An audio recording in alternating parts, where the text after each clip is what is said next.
Well, welcome back to another Sunday Extra podcast with Hope Church.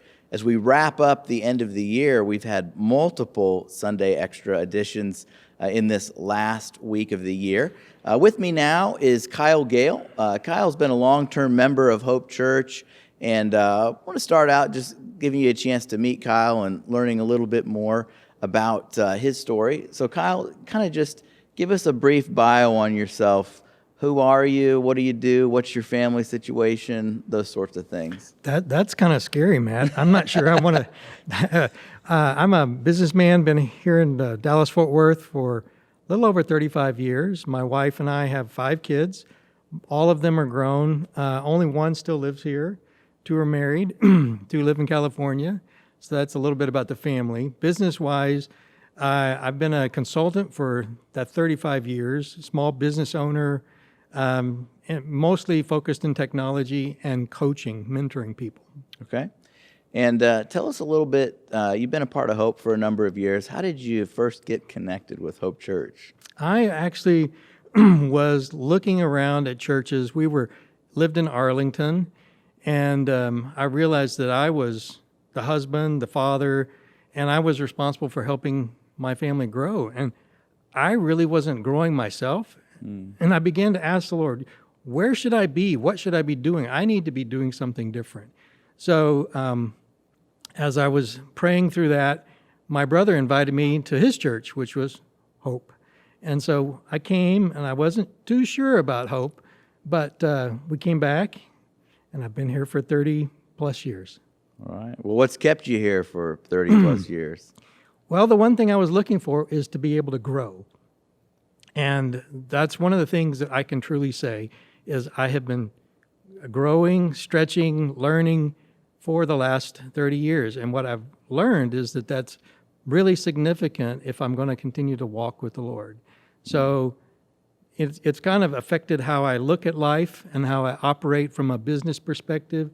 It has really influenced everything that I do in that we never stop growing, because I teach people in business, if you stop growing, you're basically dead. Mm-hmm. So it's really important that we continue to grow. So as a Christian, for me, it's very significant and important to grow all the time. And one of the ways often that we grow in the kingdom is through serving. So over 30 plus years, you've gotten to serve in a lot of different ways. I'm not going to ask you to tell us all of them, but what have been maybe one or two of the of your favorite ways to serve over the years? Well, we've had a team that works with all of our supplies and equipment, and that was something that I kind of helped out with for a while, just trying to organize and structure. That's kind of one of my go-to characteristics that the Lord has given me, skills, talents, whatever you want to call it. And so I like organizing things, like to think about things strategically and what's significant. So putting things in the right place, in the right order is something that I've done. One of the things that we started, based on your request, was the parking team a few years ago. Another thing that I did for a while that was a lot of fun was working in the Energy Zone, but prior to Energy Zone name. Okay, and that's working with our kids ministry. Kids ministry, right. Yeah. Well, this year of 2020, this has been a year.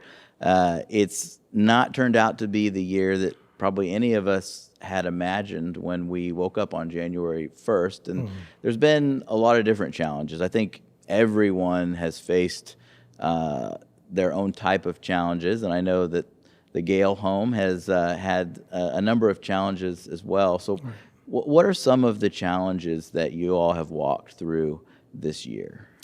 Well, I think the biggest one is just the financial hit. As a small business owner, I had 3 businesses that I was running, small, because 2 of them were just me. But because of this year, all 3 have basically shut down. And since March, I've had no income to speak of, like in my normal line of business. Now, that doesn't mean that I haven't had any income. I have been scrambling around trying to do all kinds of things, just whatever I can do to make enough income to pay the bills. but even that has not been sufficient. We have been very gracious. Let me back up there. We have been had the opportunity to experience the graciousness and kindness of people at Hope, and friends and family. So through that, God has really given us an opportunity to be stretched. From March until today, my income has dropped 90%. And we're still in the black. Every month we look at the bank account and go, we're not sure how this is going to happen, but it does. And today we are good through middle of January.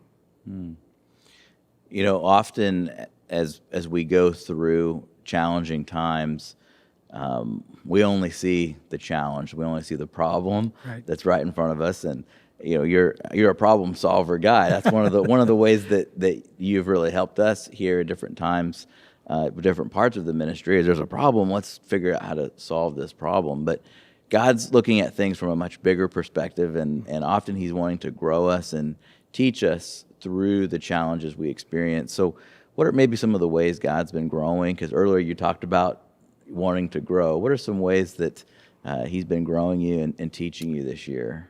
Well, there are a number, but let's stick with just ones on the horizon.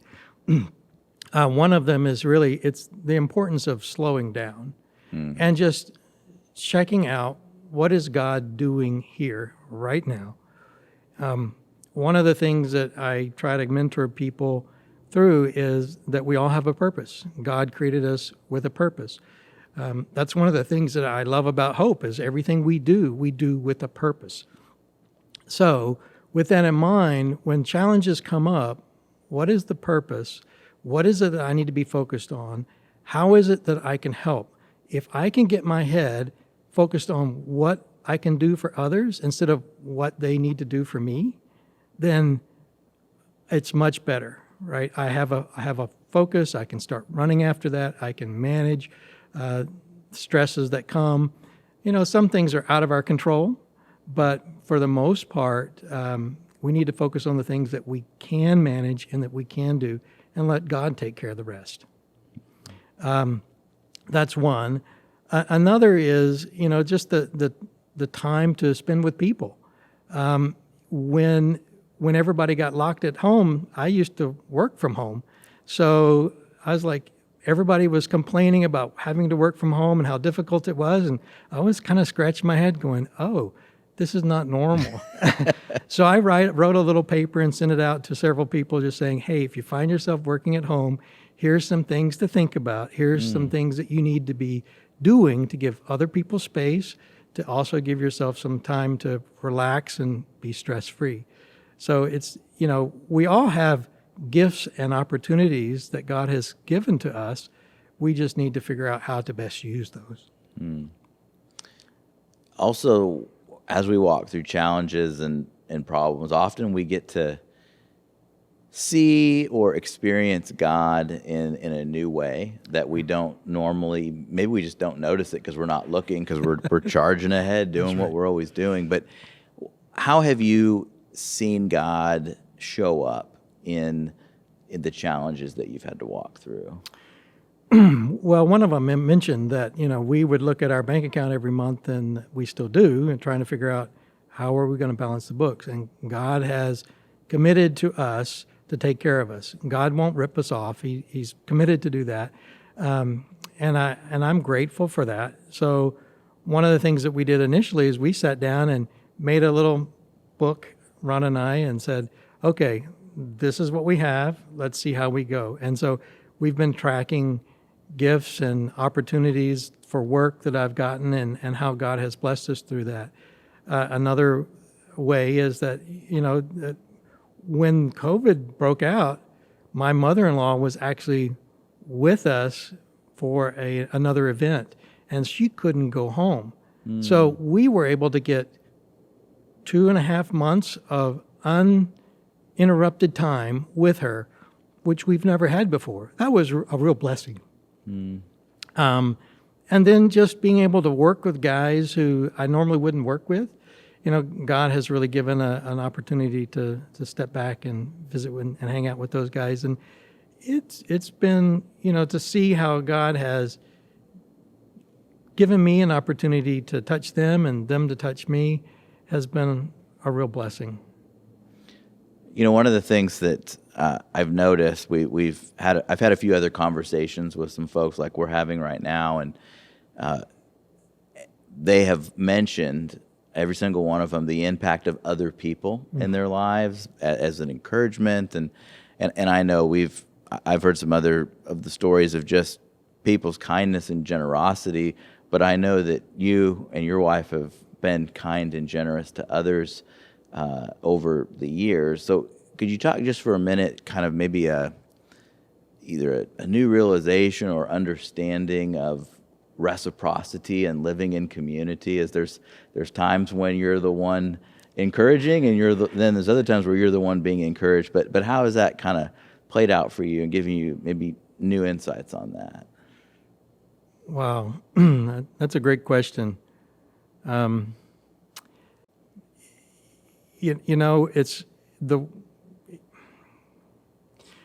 no easy way to say that except to say that people are what life is about. And I've spent a good bit of time reflecting on the fact that a home is not a home without people. An office, our business is really nothing. It's just a room with walls, unless there are people there.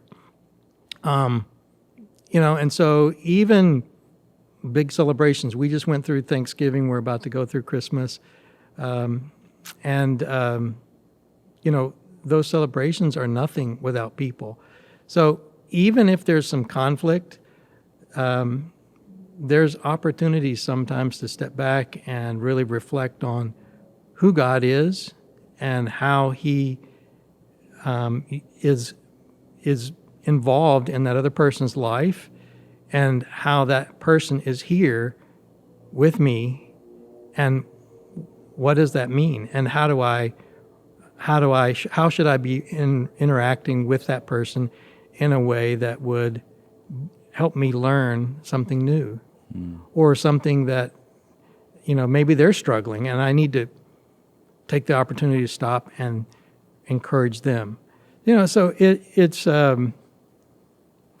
I don't know that it's something revolutionary or anything, but it's just it's the importance of people and how we can impact each other.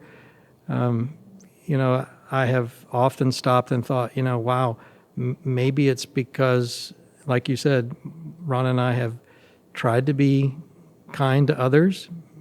Maybe that's why He's allowed them to be kind to us. So, do unto others as you'd have them do unto you, I think is a very key verse or statement to kind of stop and think about and consider, is what is the impact you want done to you. And, I know I don't like to be in conflict with people, so maybe I should be kind to them. Yeah. A lot of conflict could be probably avoided by kindness.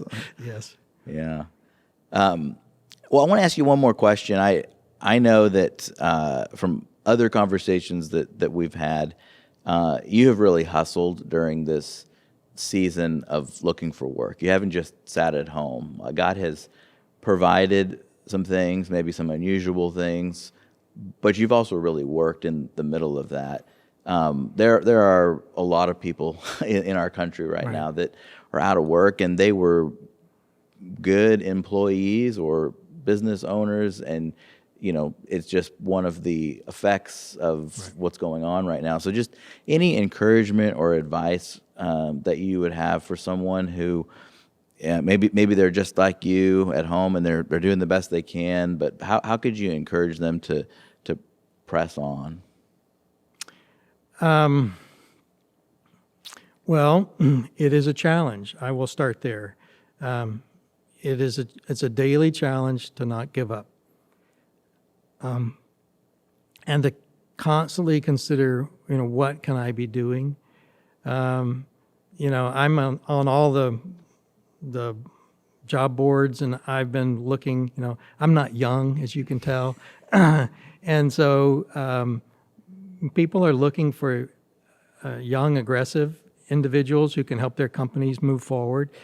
You know, the thing that I know is that God has given me a mind. He's given me skills. He's given me talents. And for those people who are at home trying to figure things out, the same is true for them. If you're a business person and you've got people you're trying to manage and trying to protect and you want to keep to make your business go, you still have those people. As a team, there are a lot of things you can do together. And sitting down with folks and saying, okay, here are the challenges. What are the things that we need to do? I mean, we've done that in our family. Ron and I sit down and we look at the books, or we look at, you know, what's coming up and what do we need to do to make this happen. You know, I took a job and was trying to do that. I did it for about 3 weeks and realized, you know, I'm not as young as I used to be. And the physical wear and tear on my body was more than I could handle. And I just had to go in and say, guys, if you've got another job, I'll do that, but I can't physically do this. Mm-hmm. And they said, thanks, but this is all we have. Yeah. And I understand that. So again, it was, you know, it's just thinking creatively, thinking, you know, talking to folks about what opportunities there are, where they're seeing opportunities, and then figuring out how to go after those things is really key, I think, at this point. That's really good. Well, Kyle, thank you so much for sharing your challenges that you've walked through, but also what God's been teaching you, and just how you've kind of gained some new perspective and new insights on walking with God and growing with Him, even in the middle of these challenges. Thank you for tuning into this edition of the Sunday Extra podcast. I hope this series has been helpful to you as we've had a chance to talk to some different church members about what God's been doing in their life this year. All of us have had a very unique and challenging 2020. That sort of, I wonder if that's going to be the word of the year for 2020, is challenge or something like that. But hopefully this has been a help to you. We're looking forward to 2021, starting a brand new series in 2021. I want to invite you to join us either online or in person as we start a series called The New You. We're going to take a look at 5 different elements of our life and how we can sort of reboot, refresh, restart those areas in the new year. So hope to see you online or in person.